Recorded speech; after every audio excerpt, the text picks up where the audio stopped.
Not everyone can go where God is taking you, and some options would distract you from what's next. Genesis 12:1 says, "The Lord had said to Abram, go from your country, your people, and your father's household to the land I will show you." God didn't give Abram the destination first. He required separation before revelation. If your circle is shrinking, if your backup plans are disappearing, if your comfort zones are being removed, God may be narrowing your path, because the blessing ahead requires focus, obedience, and trust, not options. Sign number 3, you feel a strong inner shift you can't ignore.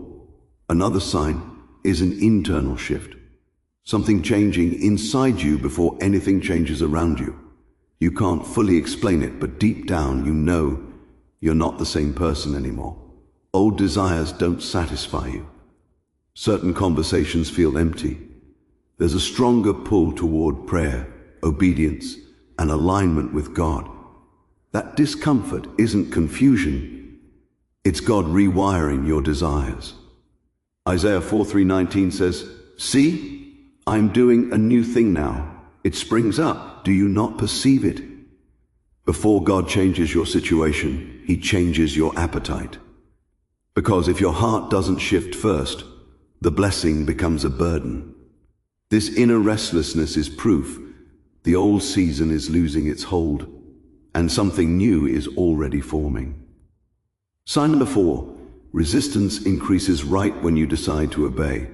Resistance shows up the moment you commit fully to obedience.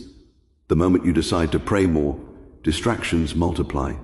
The moment you choose discipline, temptation intensifies. The moment you say yes to God, opposition appears. That's not coincidence, that's confirmation. 1 Peter 5:8 says, "Your enemy, the devil, prowls around like a roaring lion looking for someone to devour." Resistance often increases because the enemy recognizes movement before you see results. If nothing important were coming, there would be no fight. The pushback is proof you're stepping into territory that matters.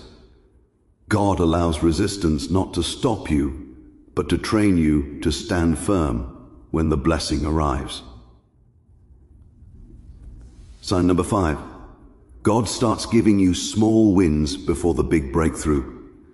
One of the last signs is that small victories begin showing up quietly. Nothing dramatic yet, no public breakthrough, no massive announcement, but things start working just enough to remind you God is present. A prayer gets answered. Not the big one, but a small one. An opportunity opens, not the final door, but a confirming one. Peace shows up in places that used to feel heavy. These are previews, not the promise. Zechariah 4:10 says, "Do not despise these small beginnings, for the Lord rejoices to see the work begin." God often releases confirmation before completion. Small wins build trust, sharpen discernment, and prepare your faith for what's next. If you're seeing subtle progress after a long season of pressure, it's often because God is signaling, "I'm not done, I'm just getting started." If you recognized yourself in even one of these signs, this isn't coincidence, it's confirmation. God doesn't prepare people like this unless something real is coming. The danger isn't that the blessing won't arrive, it's that people grow weary right before it does. Galatians 6:9 says, "Let us not grow weary in doing good, for at the proper time we will reap a harvest if we do not give up." So here's the cue.